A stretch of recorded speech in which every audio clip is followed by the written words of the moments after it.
names that's been getting mentioned by the media: Gervonta Tank Davis, Jermell Charlo, and Jerron Ennis. Which one of those three fights are the most realistic? Well, I don't see Tank moving up, to that weight class. We would put that, probably at the bottom of the list and realistic. What I tell you. Head of Showtime, Steven Espinoza. Shut it down. Shut it down. Yeah.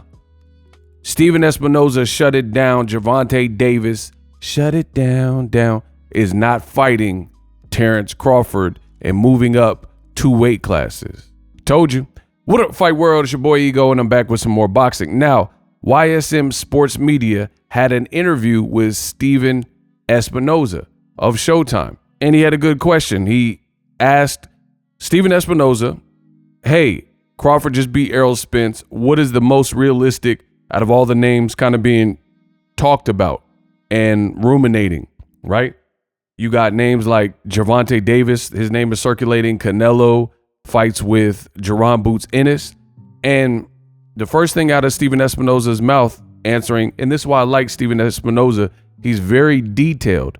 Like, you have no struggles to understand what he's saying. He speaks eloquently.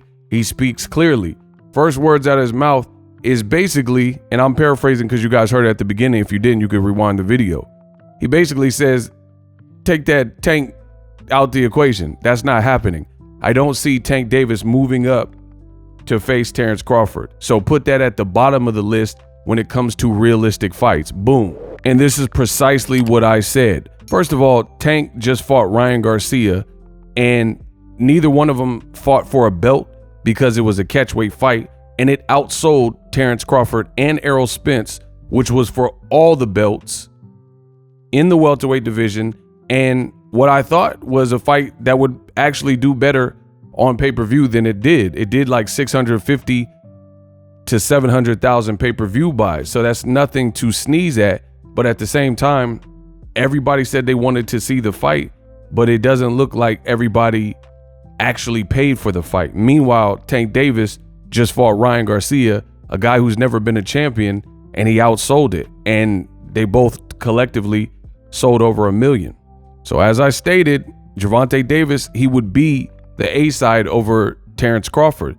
That being said, Terence Crawford will probably feel something else because he's Terence Crawford and he feels he's earned it. But that's not how the business works. So at the end of the day, based on the actual butts and seats and stats and things that actually make the A side, it would be Gervonta Davis. So I would ask you, why would the A side give up so much ground and meet the B side in the equation? And that's not a shot at Terence Crawford. It's just in the fight, there's an A side and there's a B side, and it's usually pretty easy to distinguish who it was. I mean, even Floyd Mayweather versus Manny Pacquiao. It's up to my promoter, I believe, That was easy to tell who's the A side. Pacquiao did very, very well for himself and was a known name. And, he wasn't A side over Floyd. He didn't have the same record. He didn't have as many hits as Floyd. He didn't do, as well as Floyd did on the pay-per-view circuit, et cetera, et cetera. So that was at least close, though. Gervonta Davis, I don't think is that close in terms of star power, right? You could put Gervonta Davis in any arena, not just in Baltimore, and he's selling.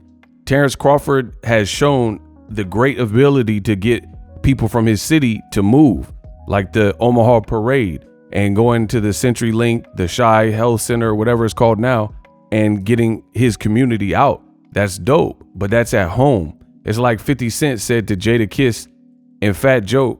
He said, love your vocals, but that's only in New York. Your ass is local, right? Gervonta Davis is not local. You can put him in Vegas with Ryan Garcia. He did over 1 million.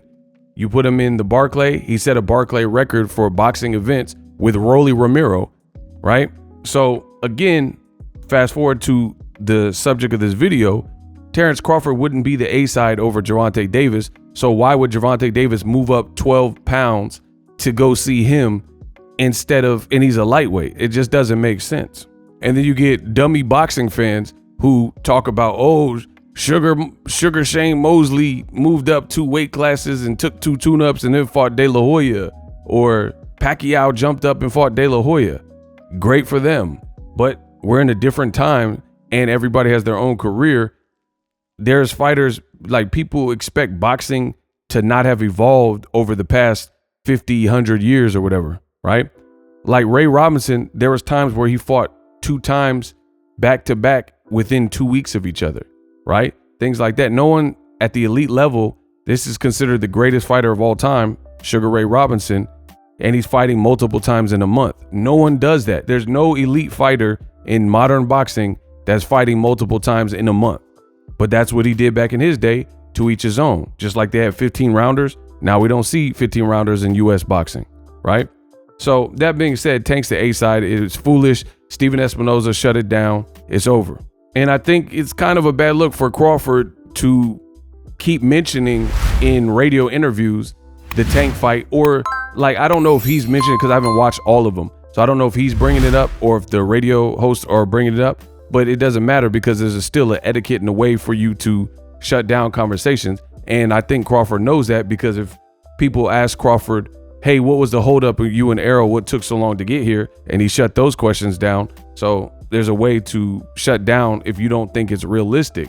So I don't know if Terence Crawford really thinks that a Gervonta Davis fight is realistic. I know he thinks it's a big money fight. Tank versus anyone is a big money fight. But again, when you're dealing with A side, B side, it doesn't make sense for the A side to jump up 2 weight classes. Furthermore, you got old media, and they were pressed when Floyd Mayweather said Inoue should jump up to a catch weight to fight Gervonta Davis. Gervonta Davis would actually be the A side over Inoue, because Inoue is popular in Japan. That's similar to Crawford being popular in Omaha. But worldwide and, you know, in different markets and regions, Gervonta Davis is that dude, you know? And when Floyd mentioned that, old media lost their mind. But the same people that lost their mind, oh, how could you say this? Inoue is too small and this and that. They're pumping this up and advocating for Tank, the A side, to jump up to fight Crawford. So I'm glad Steven Espinoza weighed in and pretty much shut that down, that's not going to be the case. And listen, I've done this here YouTube thing for quite a while, and I don't have to nickel and dime y'all. Like, I seen people conversating, and it's so funny because I just put out a tweet about this before these interviews even came out. And I was like, I see everything. I hear everything in boxing. I know what's going on in boxing. This is my sport. So at the end of the day, I know what is happening. If you don't see me talking about something or overly talking about something, there's usually a reason, because I don't care. And that's one of these situations. The only reason I'm talking about it is there's updated thoughts from Steven Espinoza shutting it down and proving me right. That's why I'm talking about it. You didn't see me using my channel and my platform to overly clickbait y'all on something I know that's not going to happen, like Terence Crawford versus Gervonta Davis at this moment. You know, him jumping up 2 weight classes. Yeah, it happens sometimes. Charlo is jumping up 14 pounds to fight Canelo Alvarez, but he also called out Canelo Alvarez in a recent Instagram live, and he's technically bigger than Canelo in terms of frame. Terence Crawford just said that Tank Davis is 5'5". So it's like, you're saying the Boots fight doesn't make sense and it's a lose-lose situation, but you're saying Tank is too small, and you're saying you wouldn't get credit for fighting Boots, but then you want to fight the guy that you just said was 5'5", and he's 2 divisions below you because it's a big money fight. So that's not a good look, in my opinion, when Crawford said that. Boots is your size in your division, and you say it's lose-lose, and he's available, and it's more of a realistic fight. You answering podcast or radio show questions about Tank Davis was never really realistic. And again, I can clickbait you for the cash and just make a bunch of videos, but that's not my passion. It's not my passion to make a bunch of time waster videos that I know are time wasters. Anybody else, they could do whatever they want on their channels. But for me, I don't like to waste my time, because my time is money. And I know there's some go-getters out there that are part of Ego's army, and y'all don't like y'all time wasted. So everything considered, it just didn't really make sense for me to push this line about some stuff with Terence Crawford and Tank, because it was clickbaity and, you know, these sound bites. I'm not moved by that. I'm doing different stuff in boxing. I don't follow the trends. I set the trends. And that's just what it is. So I'm glad Steven Espinoza weighed in on it and deaded it. Mayweather Promotions also put out a tweet and pretty much deaded it. Like, this is not happening. So, you know, if Crawford continues to talk about Tank Davis, it's really a non-issue because it doesn't look like the fight's going to happen. So I'd rather see Crawford just move on with something that's more realistic. Boots, Stanionis, maybe if he's moving up, fight Tim Tszyu. These are all great fights. Holla at me about something like that. And I'm out.